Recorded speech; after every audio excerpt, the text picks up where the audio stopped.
Before you even think about 2026, I want you to notice what happens inside your body when you hear the word hesitation, because failure doesn't scare people nearly as much as admitting how long they've been standing still. Failure has language around it, stories, redemption arcs, lessons learned, but hesitation lives in silence where no one applauds and no one witnesses it except you. Most people don't fail dramatically, they stall quietly, convincing themselves they are being careful, thoughtful, or strategic, when in reality they are simply avoiding the cost of choosing.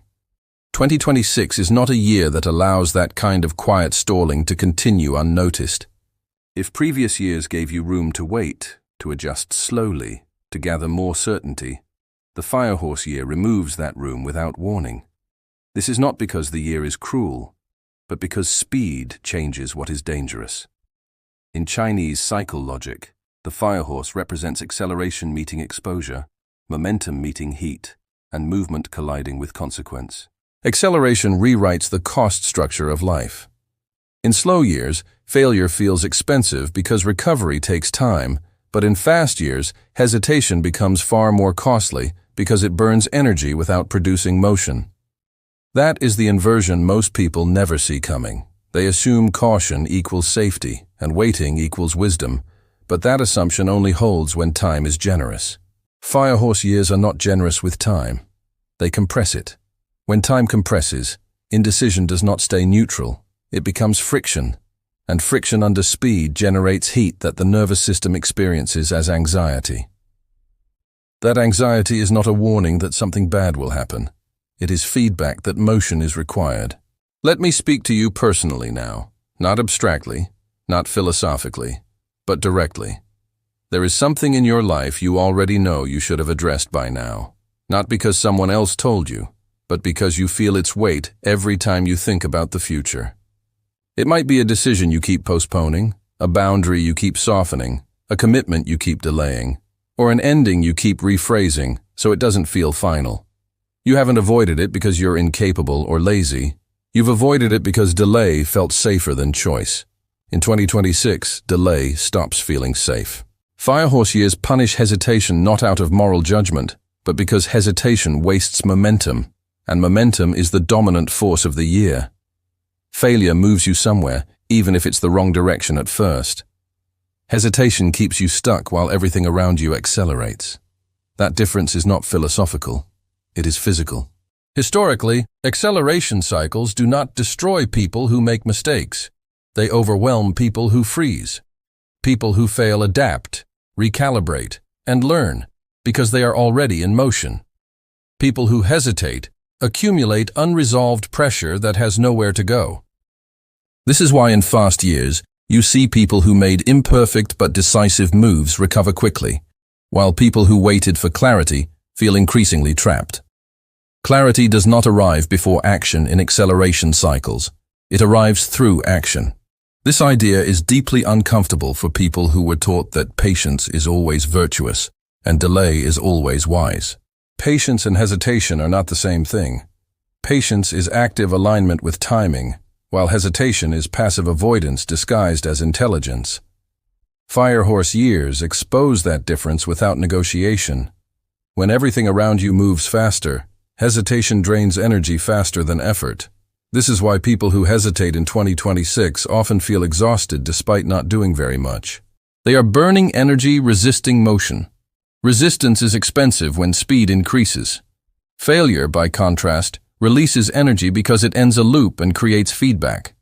Ended decisions stop draining attention, while unmade decisions leak attention constantly. Firehorse years amplify that leak until it becomes impossible to ignore. This is why people suddenly feel pressure to do something, anything, even if they don't yet know exactly what.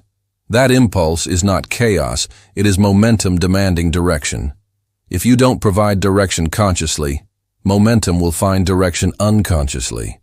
That is where people feel forced into choices and say life pushed them. They were not pushed by fate, they were pushed by accumulated hesitation. Hesitation is dangerous in 2026 because it compounds invisibly. Every day you delay, the decision does not stay the same size. It grows heavier, absorbs more context, and entangles more variables. By the time you finally act, the cost feels overwhelming and people say they waited too long. Firehorse years shorten the window where gentle choice is possible. That window still exists, but it closes faster than people expect. If you act while pressure is still quiet, consequences are manageable.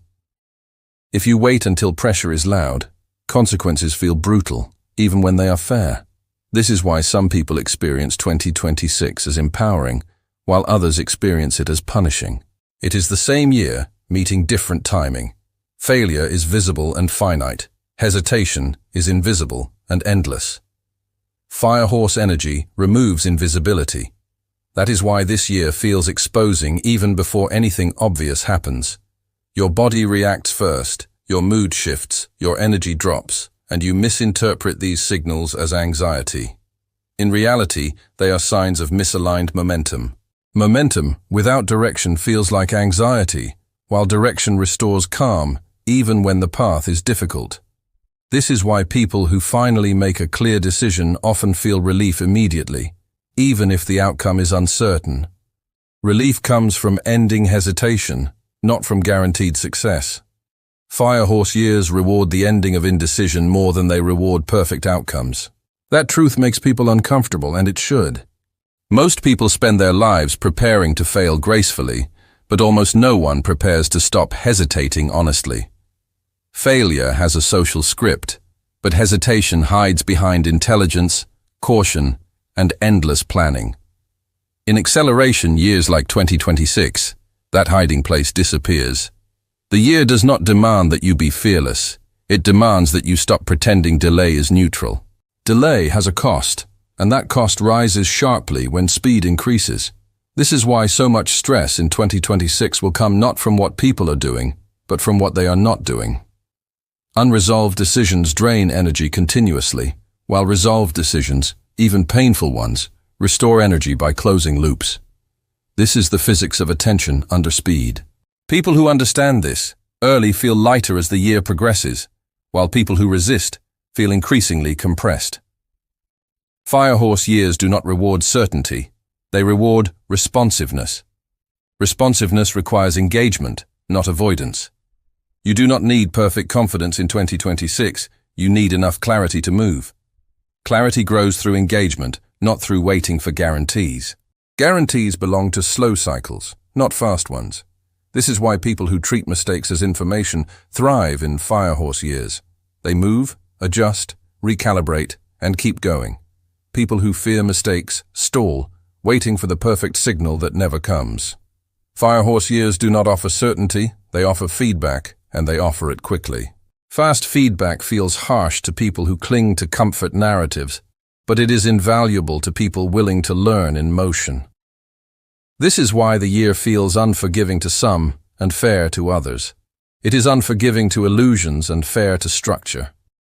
Hesitation thrives in illusion, while failure exposes reality. Reality is easier to work with than illusion, even when it hurts. If you are listening to this and feeling uneasy, that unease is not fear. It is awareness waking up before pressure peaks.